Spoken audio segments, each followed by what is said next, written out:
ISKCON Radha Govinda మందిరం. అంతర్జాతీయ కృష్ణ చైతన్య సంఘమును స్థాపించిన శ్రీల భక్తి వేదాంత స్వామి ప్రభుపాద 1974లో తిరుమల వెంకటేశ్వర స్వామిని దర్శించిరి. ఆయన తిరుమలలోని వసతి ఏర్పాట్లను చూసి, అద్భుతమైన వసతులను కలిగిస్తూ బంగారు గోపురాలతో ప్రకాశిస్తున్నటువంటి బాలాజీ మందిరం వంటి మందిరాలను మనం కూడా నిర్మించాలని తన శిష్యులకు తెలిపిరి. శ్రీల ప్రభుపాదుల వారి ఆదేశానుసారం వారి శిష్యులు అలిపిరిలో ఇస్కాన్ రాధాగోవింద మందిరం నిర్మించిరి. ఈ మందిరంలో రాధగోవిందులతో పాటు అష్టసఖులు కూడా ఉంటారు. ప్రభుపాద స్థాపించిన ఇస్కాన్ మందిరంలో భగవద్గీత, భాగవతం, రామాయణం మరియు మహాభారతం వంటి గ్రంథాలు కూడా లభించును. ఈ ఇస్కాన్ మందిరాలలో శ్రీకృష్ణ జన్మాష్టమి, రాధాష్టమి, బలరామ పూర్ణిమ, శ్రీరామనవమి, నరసింహ చతుర్దశి, గోవర్ధన పూజ, గౌర పూర్ణిమ, నిత్యానంద త్రయోదశి వంటి ఎన్నోత్సవాలు నిర్వహిస్తారు. ఉదయం 8:30 భాగవత ప్రవచనం, సాయంత్రం 8 గంటలకు భగవద్గీత ప్రవచనం ఉంటుంది. పూజా వేళలు: ఉదయం 4:30 మంగళ హారతి, 7:30 దర్శన హారతి, మధ్యాహ్నం 12:30 రాజభోగ హారతి, సాయంత్రం 4 గంటలకు ధూప హారతి, 7 గంటలకు సంధ్య హారతి, రాత్రి 8:30 శయన హారతి జరుగును. భోగవేళలు: ఉదయం 4:15 పరమాన్నమును మరియు పాలతో చేసిన క్షీరాన్నమును సమర్పిస్తారు. 7:15 పండ్లు మరియు పండ్ల రసాలను సమర్పిస్తారు. 8:15 చపాతీలు, అన్నం, పప్పు, కూరలు, పెరుగు మరియు రసమును సమర్పిస్తారు. మధ్యాహ్నం 12 గంటలకు కారం, ఉప్పు, చేదు, తీపి, వగరు మరియు పులుపు ఇలా 6 రకాల రుచులతో చేసిన 26 రకాల వంటకాలను సమర్పిస్తారు. దీనిని రాజభోగ నైవేద్యం అని అంటారు. 3:30 చపాతీలు, అన్నం, పప్పు, 2 రకాల కూరలు, పెరుగు మరియు రసమును సమర్పిస్తారు. సాయంత్రం 6:30 పండ్లు మరియు పండ్ల రసాలను, రాత్రి 8:20 2 రకాల అల్పాహారాలు, 9:30 పాలను సమర్పిస్తారు. కీర్తన, భజన సమయం: ఉదయం 4:30 మంగళహారతిలో, 7:15 దర్శన హారతిలో, సాయంత్రం 7 గంటలకు సంధ్య హారతిలో భక్తులందరూ కలిసి కలియుగ ధర్మమైన హరే కృష్ణ కృష్ణ కృష్ణ హరే హరే, హరే రామ రామ రామ హరే హరే అనే మహా మంత్రాన్ని కీర్తన, భజన చేస్తారు. మంగళహారతి పూర్తి కాగానే ఈ హరే కృష్ణ మహా మంత్రాన్ని తులసి జపమాల మీద 2 గంటల సమయం జపం చేస్తారు. ఇస్కాన్ మందిరాలలోని భక్తులు రాధాకృష్ణుల భక్తి సాధన చేయడమే కాకుండా ఇతర నగరాలలో, గ్రామాలలో మరియు గృహాలలో హరే కృష్ణ సంకీర్తన చేసి ప్రవచనం కూడా ఇస్తారు. భక్తుల ప్రవచనాలలోని అంశం ఈ క్రింది విధముగా ఉంటుంది. విష్ణుపురాణం 6:5 47వ శ్లోకంలో ఐశ్వర్యస్య సమగ్రస్య వీర్యస్య యశసః శ్రియః జ్ఞాన వైరాగ్యయోశ్చైవ షణ్ణాం భగ ఇతింగణ. ఐశ్వర్యం, బలం, కీర్తి, సౌందర్యం, జ్ఞానం, వైరాగ్యం అనే 6 గుణాలు సంపూర్ణంగా కలిగినవారు భగవంతుడు. ఈ శ్లోకమును వ్యాసదేవుని తండ్రి పరాశర మహర్షి విష్ణుపురాణంలో తెలిపెను. భగవంతుడు ఈ భౌతిక జగత్తులో ప్రతి యుగంలో అవతరిస్తుండును. భగవంతుడిని అవతరించమని ఎవ్వరూ ఆదేశించనప్పటికీ, ఈ భౌతిక ప్రపంచంలో దుఃఖిస్తున్న జీవులపై దయ చూపుటకు భగవంతుడు అవతరిస్తుండును.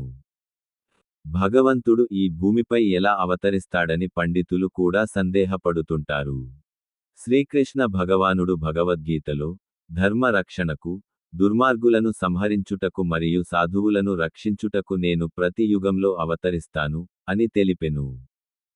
భగవంతుని అవతారాల గురించి శాస్త్రాలలో వర్ణించబడినది, మరియు వాటిని ప్రామాణిక ఆచార్యులందరూ అంగీకరించారు. భగవంతుడు ఎంతటి శక్తివంతుడో భగవంతుని నామం కూడా అంతే శక్తివంతమైంది. కాబట్టి పిల్లలకు అర్థం లేని పేర్లు పెట్టకుండా భగవంతుని పేర్లు పెట్టాలి. ఉదాహరణకు శ్రీనివాస, వెంకట, బాలాజీ, వెంకటేశ్వర, శ్రీరామ, కృష్ణ, లక్ష్మి, పద్మావతి మొదలైవి.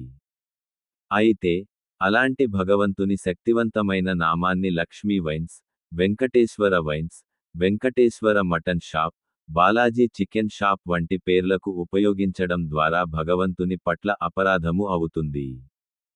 కాబట్టి భగవంతుని దివ్యనామాన్ని ఈ రకమైన పనులకు ఉపయోగించవద్దు. మరియు మీ పిల్లలకు అర్థం లేని పేర్లు పెట్టకుండా భగవంతుని పేర్లు పెట్టండి. మరియు ఈ విధంగా ఎల్లప్పుడూ భగవంతుని నామజపం చేయడం అలవాటు చేసుకోండి.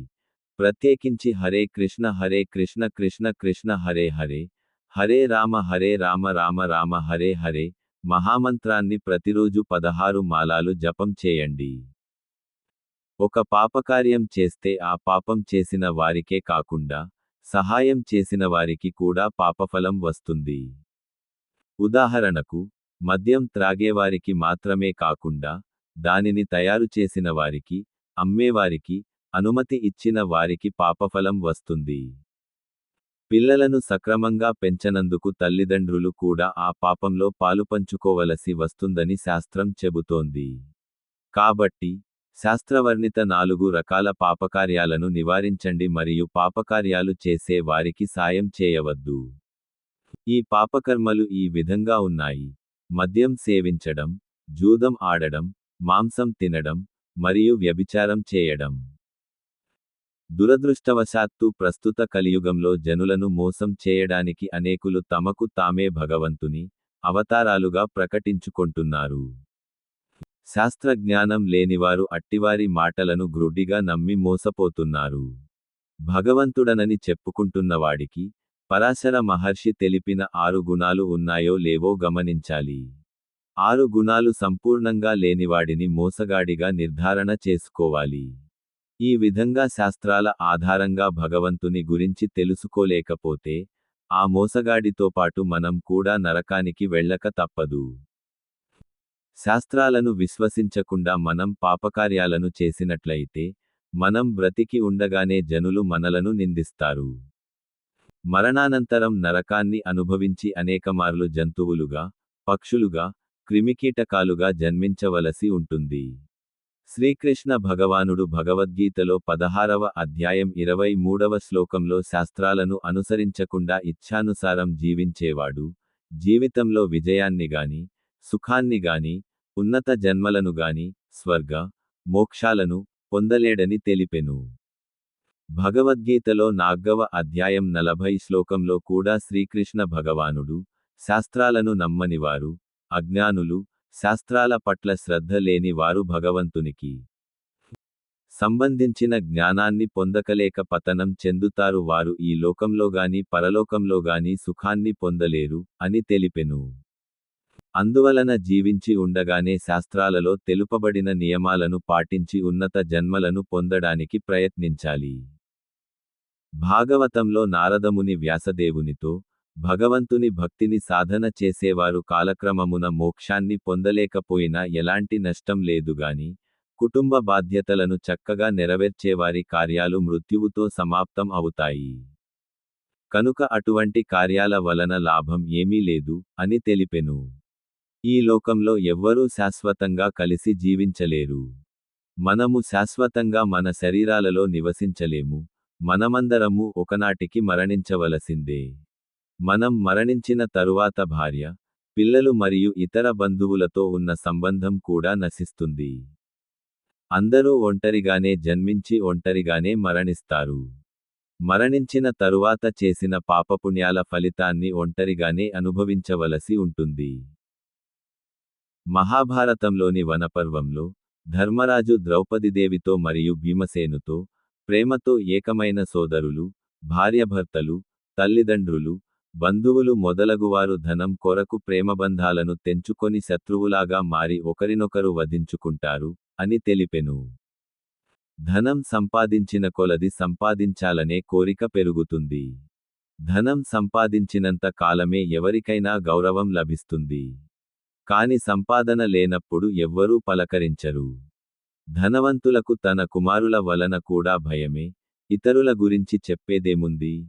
ధనం వలన హింస, అసత్యం, కపటత్వం, కామం, క్రోధం, చింత, గర్వం, కలహం, శత్రుత్వం, ఎవరినీ నమ్మకపోవడం, అసూయ, వ్యభిచారం, జూదం, మద్యపానం వంటి ఎన్నో చెడు గుణాలు సంక్రమిస్తాయి. అనేక దుర్గుణాలు సంక్రమింపజేసే ధనాన్ని భగవంతుడిని నుండి కోరడం న్యాయమా? భాగవతంలో శ్రీకృష్ణ భగవానుడు, వ్రతం, తపస్సు మరియు పూజల ద్వారా నన్ను పొందిన తరువాత కూడా భగవద్ధామాన్ని ఆశించకుండా, కుటుంబ జీవితానికి సంబంధించిన లౌకిక లాభాల కోరికలు, స్వర్గంలోని సుఖాలను కోరేవారు దురదృష్టవంతులు. ఈ లౌకిక లాభాలు నరకంలో కూడా లభిస్తాయి. ఇంద్రియాల తృప్తిలో మునిగిన అటువంటి వారికి నరకమే సరైన స్థలం అని తెలుపుచున్నారు.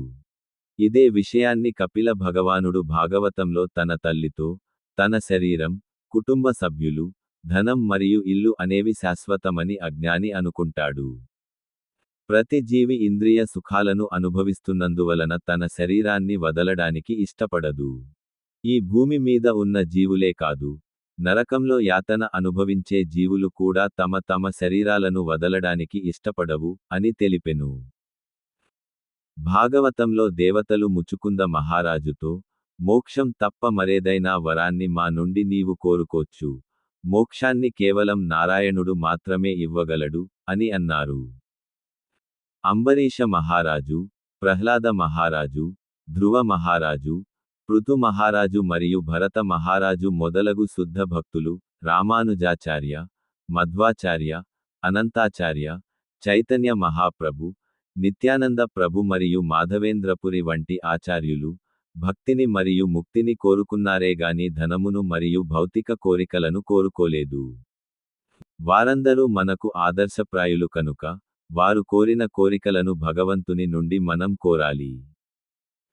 మహాభారతంలో యక్షుడు ధర్మరాజును అనేక ప్రశ్నలు అడిగెను. ఆ ప్రశ్నలలో ఒకటి, సంపద అనగా ఏది అనే ప్రశ్న. ధర్మరాజు, శాస్త్ర జ్ఞానమే నిజమైన సంపద అని తెలిపెను. భగవద్గీతలో 4వ అధ్యాయం 36వ శ్లోకంలో శ్రీకృష్ణ భగవానుడు, ఓ అర్జునా! నీవు అత్యంత పాపిష్ఠుడివైన దివ్య జ్ఞాన నౌకలో నేలకొనినప్పుడు ఈ దుఃఖ సముద్రాన్ని దాటగలవు. భగవద్గీత 4వ అధ్యాయం 37వ శ్లోకంలో, మండుచున్న అగ్ని కట్టెలను బూడిద చేసిన విధంగా జ్ఞానాగ్ని అన్ని కర్మల ఫలితాలను నశింపచేస్తుంది. భగవద్గీత 4వ అధ్యాయం 38వ శ్లోకంలో, ఈ లోకంలో జ్ఞానాన్ని మించినది ఏదీ లేదు.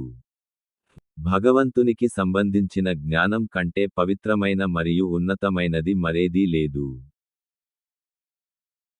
భగవద్గీత 13వ అధ్యాయం 8వ శ్లోకం నుండి 12వ శ్లోకం వరకు, వినయం, గర్వం లేకుండుట, సహనం, సరళంగా ఉండుట, గురువును ఆశ్రయించుట, ఇంద్రియాలను నిగ్రహించుట, అహంకారం లేకుండుట, జన్మ, రోగాలు, ముసలితనం, మరణించుట గురించి సక్రమమైన అవగాహన కలిగి ఉండుట, సుఖదుఖాలను సమానంగా చూచుట, నాయందు అనన్యమైన భక్తి, భక్తుల సాంగత్యంలో జీవించుట, సృష్టి గురించి తెలుసుకోవడమే జ్ఞానం అని నేను తెలుపుచున్నాను. వీటికి అన్యమైనది ఏదైనా అజ్ఞానమే అని తెలిపెను.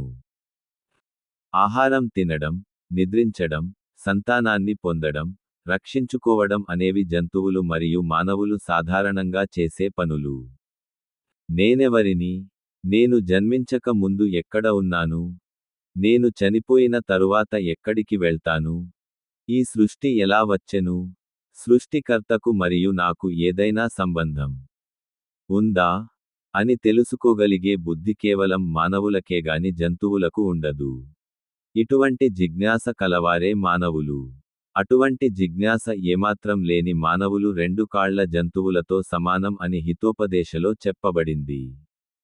అందువలన విలువైన మానవ జన్మను వృధా చేసుకోవద్దు.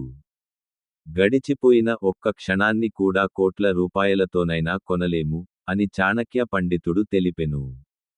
అందువలన సమయం ఎంత విలువైనదో ఆలోచించండి. మనం జీవించేది 80 సంవత్సరాలు అనుకుంటే బాల్యంలో 5 సంవత్సరాలు, చదువుకోవడానికి 15 సంవత్సరాలు, ముసలితనంలో 5 సంవత్సరాలు గడిచిపోతాయి.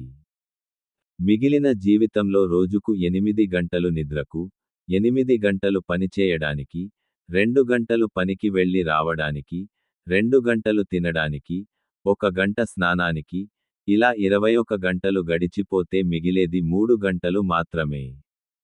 ఈ 3 గంటలు రోగాలకు, సరుకులు తేవడానికి, వివాహాల వంటి ఉత్సవాలతో గడచిపోతే 24 గంటలలో సమయమే మిగలదు. ఈ విధంగా 80 సంవత్సరాలు వృధాగా గడిచిపోతున్నాయి. వృధా అయిపోతున్న 80 సంవత్సరాలను ఎలా ఉపయోగించుకోవాలో తెలుసుకుందాం. భగవద్గీతలో శ్రీకృష్ణ భగవానుడు అర్జునునితో, ఓ కుంతీపుత్రా! విష్ణువు కొరకు కర్మ చేయుము. ఆ విధంగా నీవు కర్మ బంధాల నుండి ముక్తుడవు కాగలవు, అని తెలిపెను.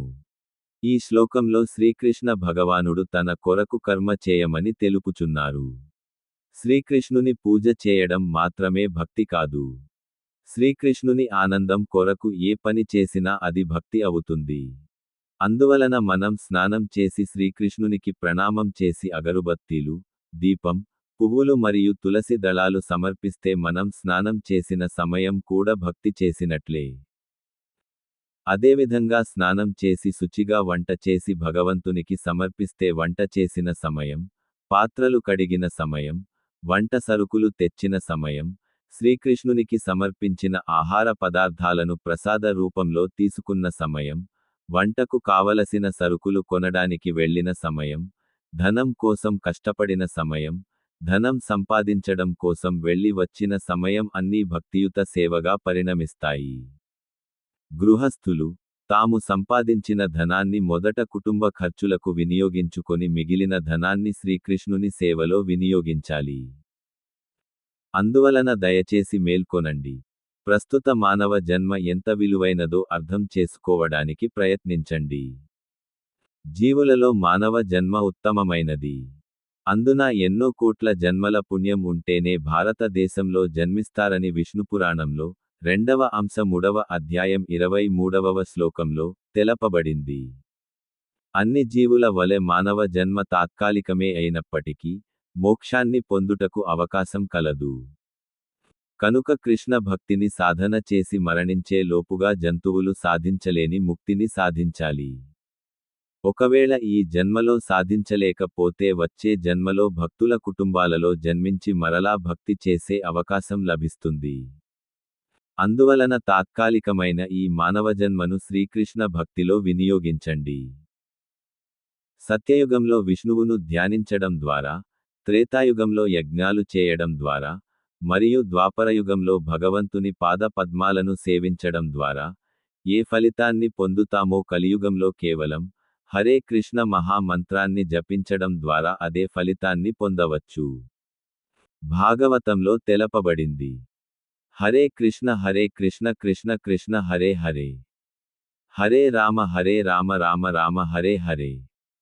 16 నామాలు కలిగిన ఈ హరే కృష్ణ మహామంత్రం ప్రస్తుత కలియుగంలోని అన్ని దోషాలను తొలగిస్తుంది.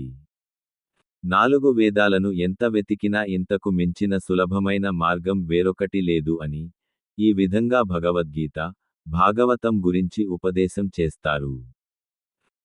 భక్తులు ఈ విధంగా ఉపదేశాలు చేయడం ద్వారా అనేక కుటుంబాలు మద్యం, మాంసం, వ్యభిచారం, జూదం వంటి పాపకార్యాలను వదిలి మందిరంలోని భక్తుల వలె వారు కూడా రాధాకృష్ణుల భక్తిని సాధన చేస్తున్నారు. ఇస్కాన్ రాధాగోవింద మందిరం వంటి ఇస్కాన్ మందిరాలు ప్రపంచంలో 1000 ఉన్నాయి. వేలాది ప్రచార కేంద్రాలు ఉన్నాయి. కావున మీరు మీ దగ్గరలో ఉన్న ఇస్కాన్ మందిరానికి వెళ్లి భక్తుల సాంగత్యంలో భక్తిని సాధన చేస్తారని ఆశిస్తున్నాను. ఇస్కాన్ రాధా గోవింద మందిరం, రైల్వే స్టేషన్ నుండి 4 కిలోమీటర్ల దూరంలో, కపిల తీర్థం నుండి 1 కిలోమీటర్ దూరంలో ఉన్నది.